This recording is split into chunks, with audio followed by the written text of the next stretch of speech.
Greater Sandton and beyond. Get ready for the Sandton Times Hour with your host, Alexander. Ladies and gentlemen, everyone in between and beyond, it's the Sandton Times Hour on Mix 93.8 and also available on all good digital audio channels. I'm Alexander Leitner and this is edition 155. It's week 18 of 2024. And I encourage you to get in touch, to send through your questions, your comments, your feedback, and all those good things on editor at sandtontimes.co.za. Connect on social media at Sandton Times and also visit the website at www.sandtontimes.co.za. And of course, if you're listening live on Mix 93.8, you can use the WhatsApp line right now or for the next 60 minutes on 084-822-0938. So you can use the WhatsApp line all the time on Mix. But for the purposes of this show, you can use the WhatsApp line right now. And a special welcome to everyone listening, especially those who are listening for the very first time. Welcome. Put on your seatbelts. It's going to be an interesting hour. And if you listen regularly, well, you know what you're in for, so you've signed up for it. And it's good to have you listening in Johannesburg and Pretoria, of course, across the nation, South Africa, Afrique du Sud, and everyone else in the world, of course, online and on air. And happy to report that all is well in Sandton land. Another dynamic week in Sandton.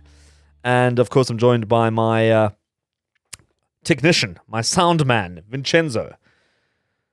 Buonasera. Buongiorno. I suppose it depends on when you're listening to this. But it's good to have you here, Vincenzo. And yes, I'm back from Turkey. To Turkey? Who goes to Turkey? Well, I do. And brace yourself for this one, Vincenzo. Can you handle it? I emceed a exotic wedding planning conference for a couple of days. It's in a very, very bougie part of Turkey, south on the Mediterranean. They had some resort and brought together about 400 to 500 people in the wedding planning industry. And some of these people don't just do weddings, they do some very high-end events, sort of, you know, the kind of stuff you see alongside the Grammys and the Oscars. I know we had that conversation the other day with our correspondent in the US who was talking about Elton John's Oscar party. It's that kind of stuff, you know, those kind of things that people do. And also these like very high-end weddings in places like Dubai and India. Fascinating audience. Interesting connections, and you know, you got to really bring the energy and the showbiz when you keep that kind of audience engaged and entertained for 4 days, because they have very high expectations. But a great time was had, and yeah, look forward to also giving you some feedback on what Turkey was like in the coming weeks as soon as we get a bit of a gap. Then Workers' Day this week, bit of a short week. I think a lot of people rejoicing to have another 4-day week. Bit of an odd one when it's in the middle of the week, though, because you're not quite sure exactly which days to take off. Is it Monday, Tuesday, or Thursday, Friday? Let me know. You're making it a long weekend on either side, or are you taking the whole week off? But always good to have a bit of a break, right? Right, so coming up in the next hour, a local insurer has released some interesting data which shows trends when it comes to working from home. Or are we back at the office? Well, we'll find out. I'll be joined by the CEO to chat through the numbers, so stay tuned for that. Then one of our major hotels in Sandton is getting a refresh with a new brand coming to town, and I'm going to give you an exclusive insight into what's happening there, so listen out for that. And finally, it's a sport that has shown some real popularity, and it looks like it's here to stay. And one of the large gym brands is now getting in on the action, and I'll be chatting to one of the directors. So keep listening for that. But first, as we always do, beginning of the hour, we kick off with a bit of music. It's Deep End and Last Call with Crush. And you're switched on to the Sandton Times Hour on Mix 93.8. Promote your brand. Advertise your business. Our audience could be your next client. Contact the Sandton Times today. Africa's premium financial event is back. Join us at the Sandton Convention Centre from 20 to 22nd of May and access the latest innovations and insights from across the globe right here in Sandton. Gain insights from industry experts on navigating the markets through immersive learning and education. Don't miss out on this exclusive opportunity to invest in your future. Register today at events.financemagnates.com and claim your free ticket. The best of talk and music in 1 hour. This is the Sandton Times Hour. This is the Sandton Times Hour on Mix 93.8 and also available on all good digital audio platforms. So if you aren't on those digital audio platforms, we'll make a plan. There's so many of them and you can pick them and you can subscribe and get it sent to you immediately. Although I know there's a lot of people who like going onto the website and listening while they're reading. So multitaskers out there, that's for you. But for everybody else, make sure you get the audio applications and stay connected and find out what's happening in Sandton. Talking about what's happening in Sandton, as we kick off another week and another hour, I'm thrilled to be joined by another business leader in the heart of Sandton. It is Robert Attwell, CEO of Discovery Insure. And Discovery Insure released some very interesting data when it comes to working from home, or like I said to him, or not. Robert, it's good to have you on the Sandton Times Hour. Brilliant, Alex. Thanks for having me. Well, I had a very interesting conversation with Hilton Kellner of the same brand, Discovery Bank side. They released some very interesting data of late on the Spend Trend 24 side, and I think there was a bit of Discovery Insure data that snuck into that presentation. So I'm glad I'm getting my own time with you to chat about that interesting Discovery Insure data. And I think that's one of the things about Discovery is that you are sitting on a huge amount of data. Yes, I mean, that's exactly it. I think between kind of every business unit in Discovery, I think we can gather some really interesting insights of our clients and what's happening in the industry. For Discovery Insure specifically, it just speaks to, we have telematics data, right? And through our Vitality Drive program, we have a lot of insight in terms of what our drivers are doing day to day, where they're going, how they're driving, and kind of how the roads are looking. Well, one of the big conversations that literally took over our life over the last couple of years was, are you working from home? Are you working from the office? Who's working? Who's not? How often?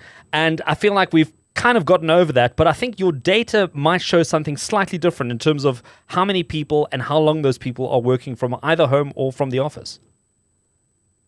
That's exactly it. I mean, I think when those discussions around the braai happen, everyone starts saying, well, I think everything is back to normal. But I think interestingly, we're seeing from our data that our clients who do work typically, of those that started working hybrid through COVID, only 23% are not back in the office full time. So I guess that's really interesting. And I think overall, if I look at our entire client base of those working, 47% of our clients are hybrid and only 53% being the balance are in the office 5 days a week. And what do you think is driving this hybrid environment? Is it a factor that companies have just realized it works?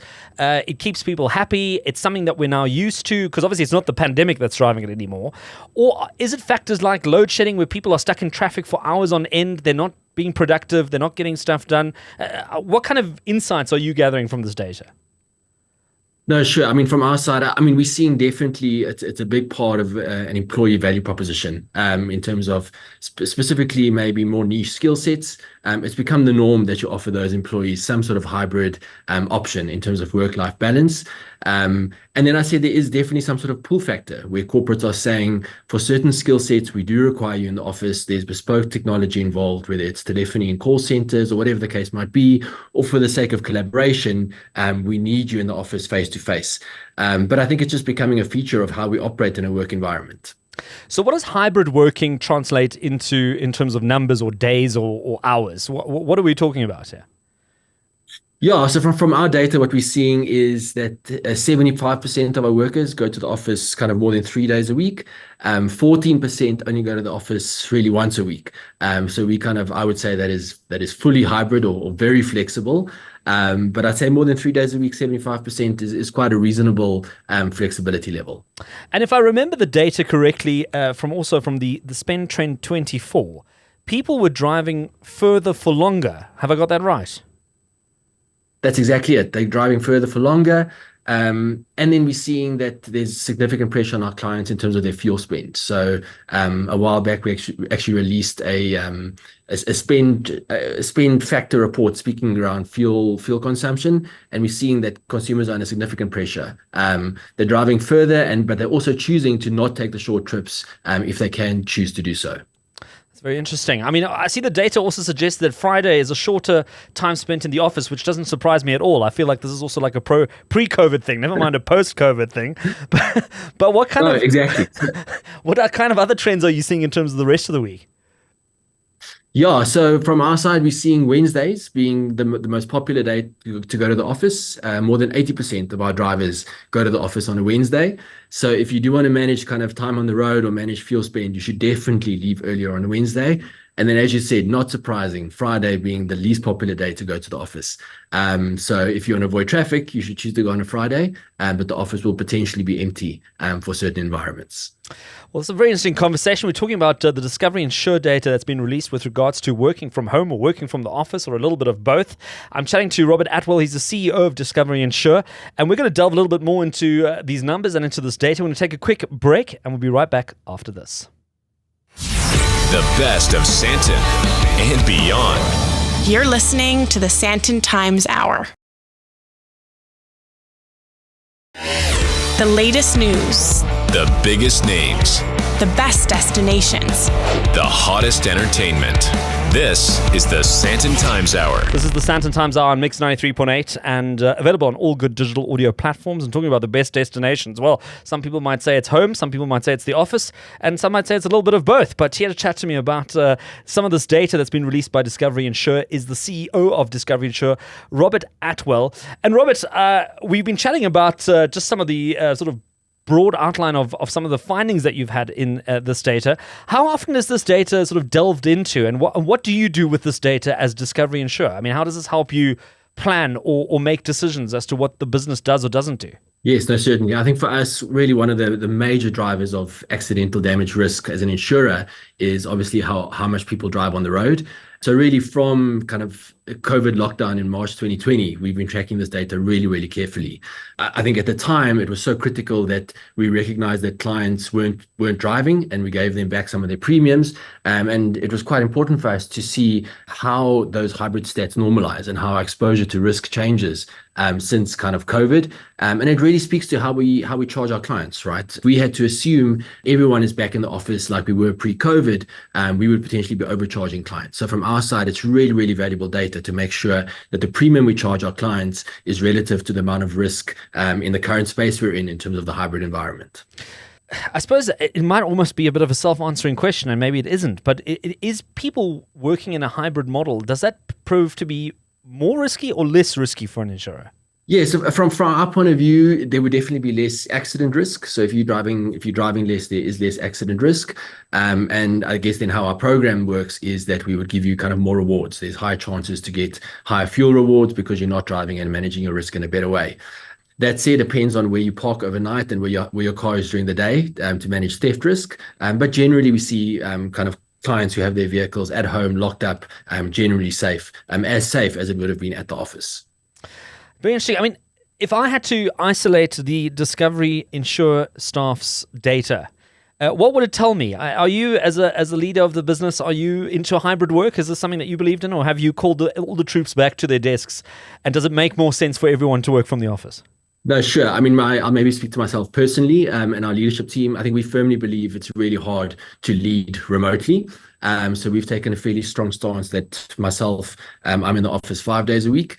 Our call center and operational teams are in the office 5 days a week. I think where there is telephony, and we're a service industry essentially, we have to make sure that we are kind of all hands on deck, kind of close to the coal face of the fire, to make sure we serve our clients properly. And then we have non-operational teams, actuarial and system teams where we have adopted a hybrid workforce environment. Okay, that's very interesting. In terms of the hybrid model, is there a particular sector that you can pick up? And I'm not quite sure how far you can go into this data, but are you picking up that certain sectors are more amicable to the entire structure than others? We're not seeing that from our data in terms of skill sets. What we can just see from our staff base generally is that certain sectors have really adopted hybrid as a typical way of working. Technology sector would be a key example of that. And if you had to try attract talent from the technology sector, you would have to offer hybrid in order to make sure that you can offer a competitive working environment for kind of those skill sets. So they've really built it into almost their HR strategy as an incentive or as an attractive proposition. Exactly. We're seeing that. We're keeping a close eye on what really all the companies in South Africa are doing. I mean, that said, it's worth pointing out, I mean, we're always pro-employing in South Africa first, but hybrid workspaces have allowed us to look at kind of international, very niche skill sets, where maybe some skills don't exist in South Africa, and allows us to develop those skills locally through kind of partnerships and making sure we have hybrid structures in place.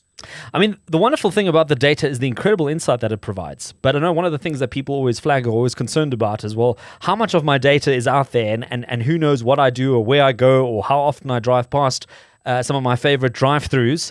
Or how much information do you have? I mean, how broad or how detailed is this data? Yeah, so we have very granular driving data. I think we pride ourselves in how we use this data very ethically. I think data protection around it is extremely strong.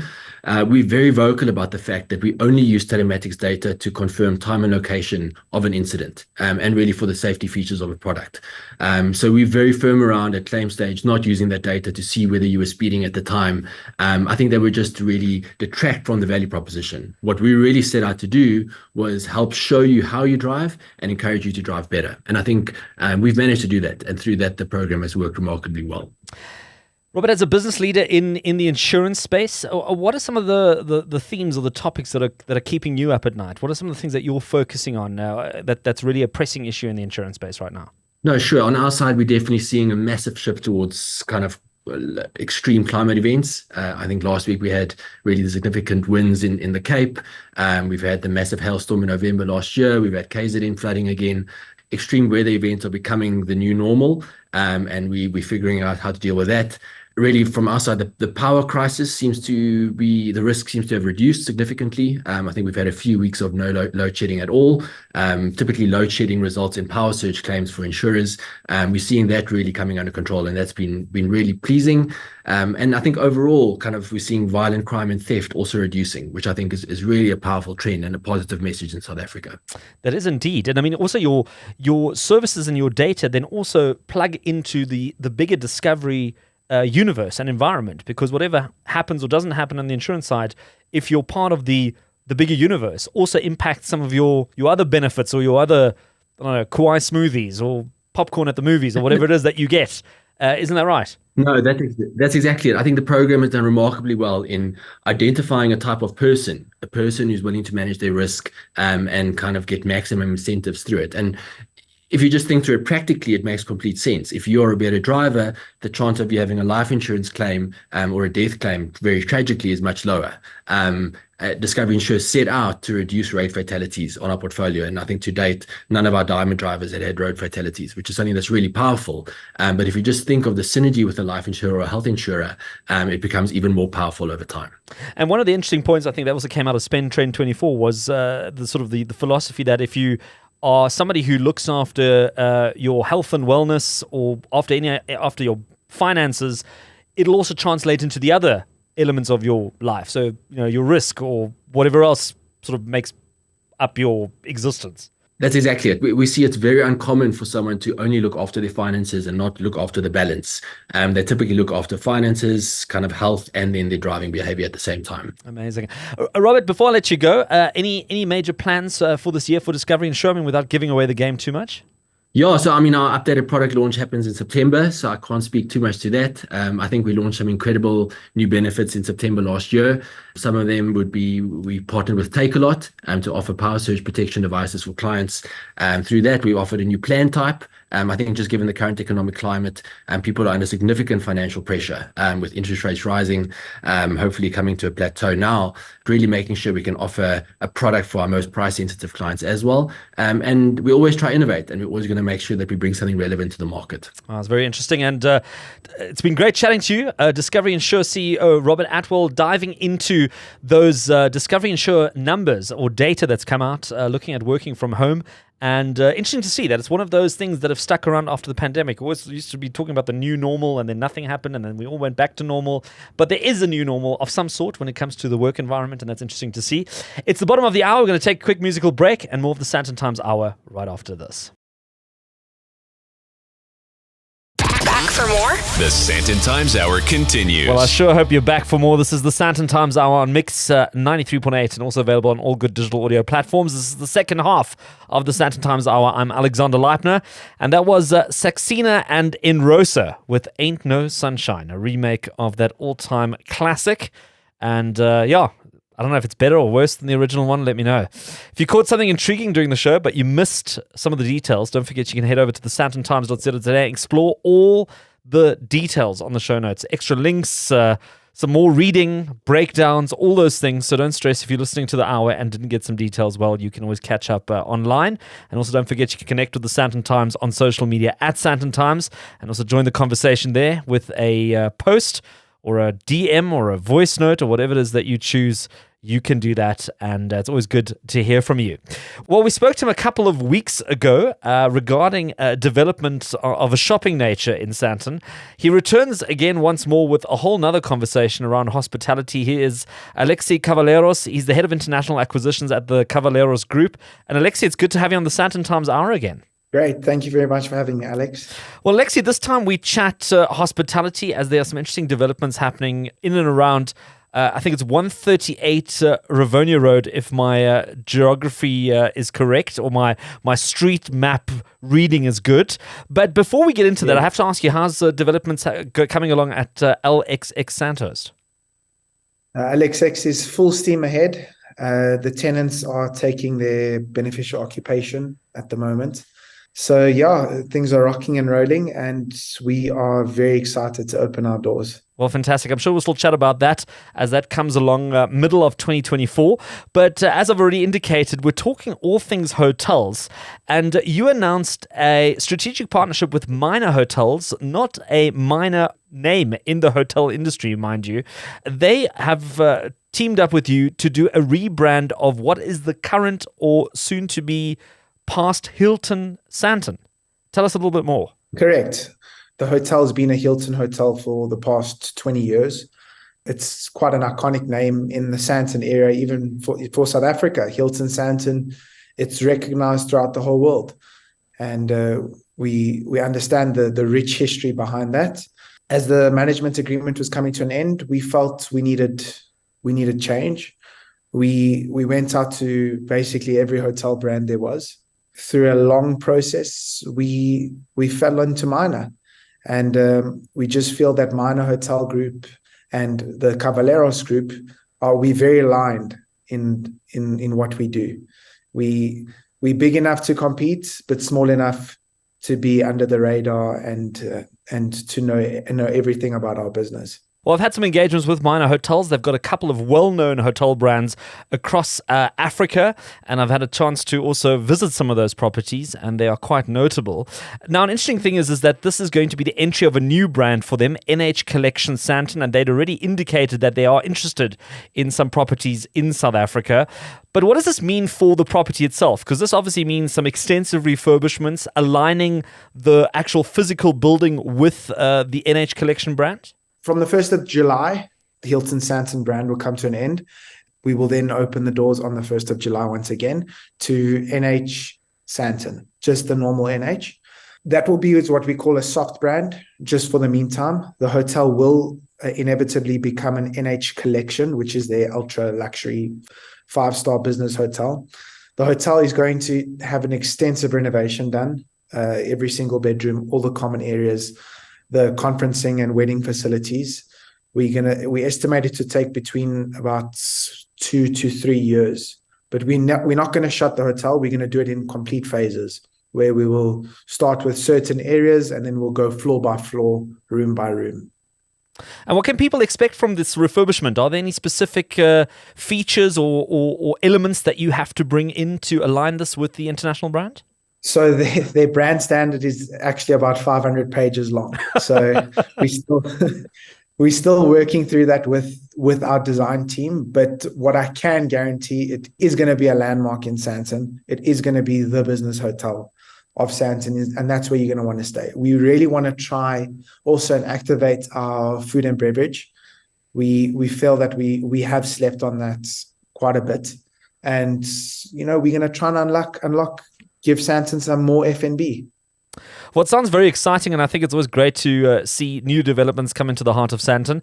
You mentioned the Hilton agreement was a 20-year agreement, or it's come to an end after 20 years. I mean, is that generally the length that these agreements are signed for, or are they generally a little bit shorter? 20 years is generally, for us, that we've seen as the norm. I know in some other parts of the world it actually is longer, but for us, 20 years is completely normal. But you do get 10-year, 20-year, but 20-year is the norm. Well, it certainly takes It's a marriage. It certainly takes some time to build up a brand as well, and to get people used to, in this instance, a new name. What kind of due diligence takes place behind the scenes, both from the property owner side, but also from the hotel brand side, before you, as you put it, get engaged and then obviously get married? Wow. So the due diligence from our point of view, we had extensive meetings with, as I said earlier, every hotel operator under the sun. We met with all of them. We met with a lot of them in Dubai. We did go and do secret vacations or business trips at different minor hotels all over the world. Spain, Dubai, Italy, all of those type of places. So we understood what we were getting ourselves into. And also Minor Group, they actually told me that when they try to run a due diligence on us, they found actually very little. That's what we like to strive by, that our name is our everything. And no one's going to find anything on us because there's nothing to find. We just do everything by the book. And we are completely transparent in everything that we do. Well, you'd mentioned that the agreement with Hilton had come to an end, and this obviously was a good opportunity after 20 years to go a different route. What prompted that decision to go for a rebrand, to go for something different, and to create possibly a whole new landmark property in Sandton? Once we met with Minor Group for the first time, we understood that our interests were completely aligned. We have bigger plans for South Africa, and we have even bigger plans for the African continent. And Minor Group has those same ambitions as us. They are a hotel company that they need to grow on the African continent significantly. So in all of these agreements as well, we decided to sign an agreement that will forge a partnership for the whole African continent, that we are going to tap into markets that Cavaleros has never been to and that Minor Group has never been into, and also perhaps grow in other markets. So we are now we are their preferred landlord, and they are our preferred hotel partner. Okay, so certainly some more announcements coming in the foreseeable future between the two of you. What kind of revitalization do you think this will contribute to a node like Sandton that obviously went through a very tough time and still, I suppose, to some extent, is experiencing a bit of a renaissance when it comes to office spaces being redeveloped into residential and things still taking a bit of time to get back on their feet? So I think Sandton there is still quite a lot of demand for hospitality in Sandton. I mean, if you just look at how many hotels are still closed from COVID. I mean, Hyatt Rosebank is still closed. The Park in Sandton still closed. Michelangelo's closed. So that's why we also decided to make a big move. The hotels, our two hotels in Sandton, the Maslow and the Hilton, are both running at really high occupancies. So we felt that it was a time to also change the brand and do a renovation and, drive a higher rate. I mean, is it fair to say that this is obviously also quite a confident nod in terms of the longevity of Sandton as Africa's richest square mile and the place to be when it comes to business and leisure? I agree completely. I've been to a lot of countries in Africa, and as beautiful as they are, Sandton is and will always remain the richest square mile in Africa. Well, famously in 1997, if I think I got the date right, Prince Charles, or the Prince of Wales at the time, came to open the Hilton Hotel and also quipped that it wasn't really something he often does. And I think he did quite a good job of it nonetheless. Any chances of King Charles III coming to South Africa to reopen the hotel as a follow-up? No, we haven't phoned him yet. We'll be sure to give him a buzz. But nothing in the pipeline yet. Maybe you can come then. You can cut the ribbon for us. I'll be the substitute whenever you need me. But listen, it's been good to chat to you again. Thanks for the quick update. Alexi Cavaleros, Head of International Acquisitions at the Cavaleros Group, chatting to me about the entry of the NH Collection Sandton, or NH Sandton, from Minor Hotels, coming to our richest square mile in the next couple of months, and look forward to also giving you an update of that once that's up and running. It's time for a quick break, time for a bit of music, and we wrap up the hour right after this. Greater Sandton to the rest of the world. This is the Sandton Times Hour. This is the Sandton Times Hour on Mix 93.8 and also available on all good digital audio platforms. And that was NCHR with a remake of Mashkanada. If you speak Portuguese, you know what's going on. If you don't speak Portuguese, well, it's still a good track and you still enjoy it. I just have to touch on that previous interview. I just absolutely loved the way we ended that, where he suggested I come and cut the ribbon at the former Sandton Hilton Sandton on behalf of Prince Charles or King Charles. I think that's a great idea. I think maybe there's a whole new career there. I can maybe come and step in as sort of substitute royalty, the last king of Sandton. Dress up and cut ribbons and do speeches at hotels. What was that movie called again? With that incumbent that came in and became royalty overnight. I think it was called King Ralph during the 90s, where this nightclub jazz pianist became King of England for a bit. It almost sounds all too familiar. Anyway, let's talk about something completely different before we wrap up this week's show.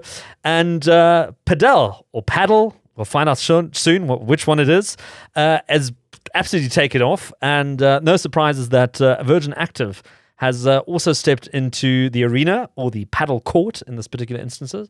And here to chat to me about Virgin Active Padel Club is founder and director of Virgin Active Padel Club, Elian Wiener.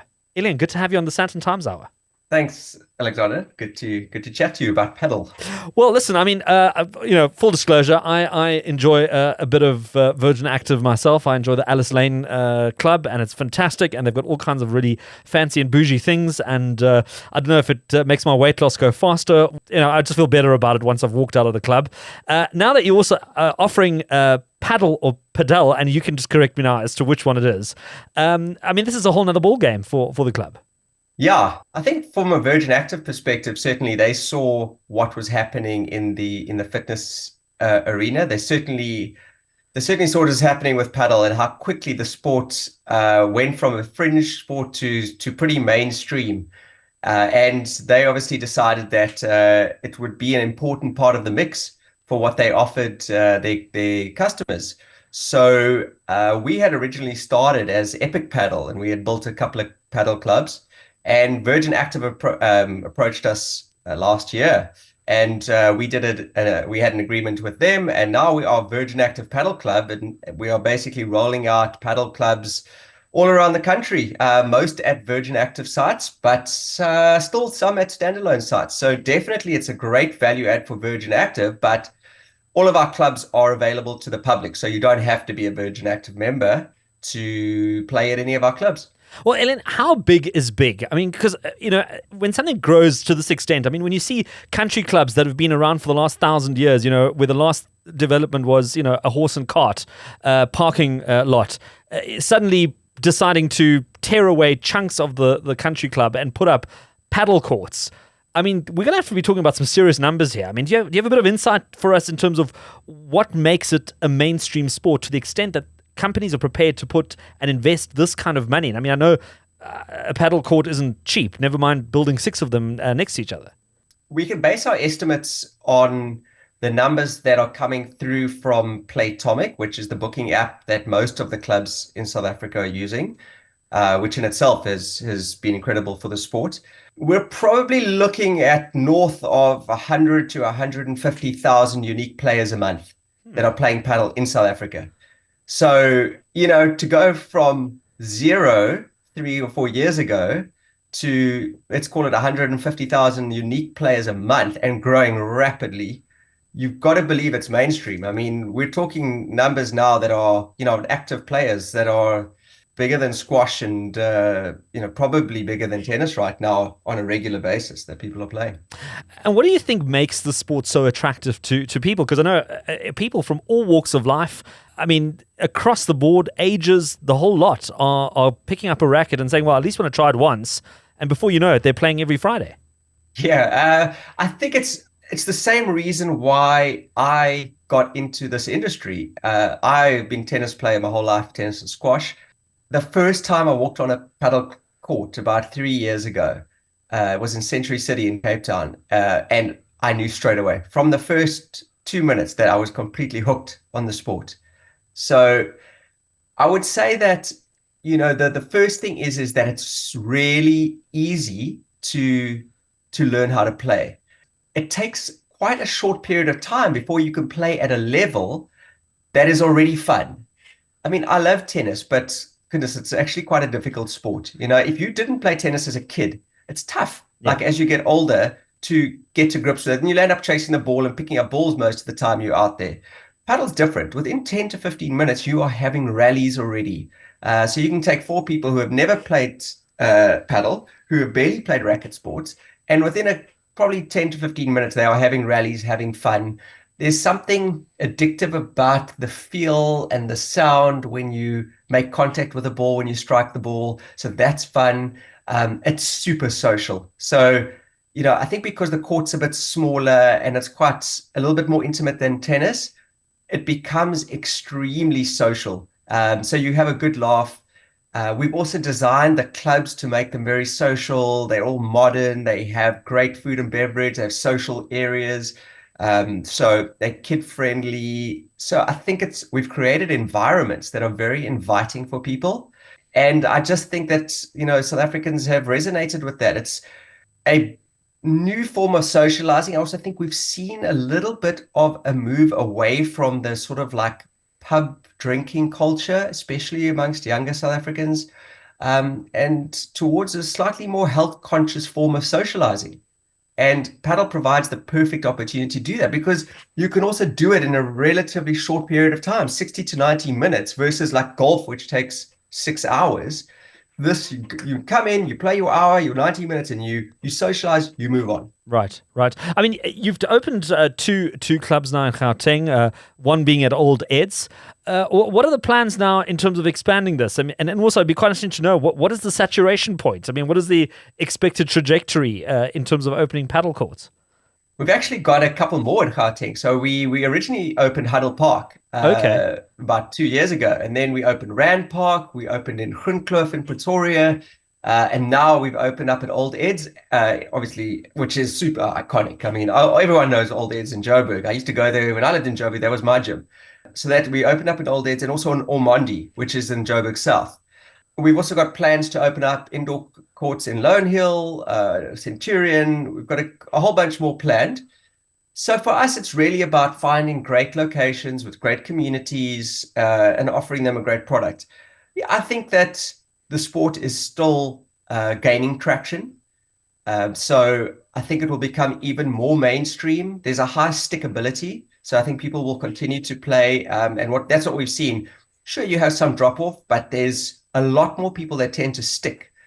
So a lot of courts are being built around the country. And we probably have about 450 courts in South Africa right now, which in itself is a lot. And I expect like the saturation level to be at around 1,200 courts countrywide before I think people will hit a saturation point. And then I think the good clubs will continue to thrive and the not so good clubs will probably struggle. Absolutely. Well, that's very interesting. Elian Wiener, he's the one of the founders and director of Virgin Active Padel Club. We've put all the information up on the Sandton Times. So if you are a Virgin Active member, or maybe you're not, and you always want to try paddle, well, there you go. Go have a look on the website, get some of the information, check it out. And as Elian also pointed out, it's a very social event. So if you kind of battle through a game, know that there's a good socializing happening afterwards or before that'll pull you over the line. And Elian, it's been good to chat to you on the Sandton Times Hour. Yeah, Alexander, it's great to chat to you too. I invite you, if you haven't tried yet, come on and play. Be part of the community, be part of the Padel Addict world, and we'll see you on the court. Well, that should be a sight to see, let me tell you. Okay, I think that's all we have time for this week on the Sandton Times Hour on Mix 93.8 and available on all good digital audio platforms. Pick your podcast platform and make sure that you subscribe. And of course, also make sure you get in touch. You email editor@sandtontimes.co.za and connect on social media @Sandton Times, as so many of you have done. And also connect on the website, www.sandtontimes.co.za, and feel free to send through your questions or comments. And thank you to my guests who made the time to be on the show this week, as well as Vincenzo. Grazie. Or is it grazie? Anyway, I'm sure I'm going to get someone who's going to come and correct me as to how it's pronounced and when it's pronounced, etc. But thank you. You know the intentions are well. And thank you to the Sandton Times team as well as everyone at Mix 93.8. Let's wrap up the show this week, and that's to play out with another king, Elvis Presley. And he's joined by JXL for a little less conversation. Thank you for listening, and let's do it again next week.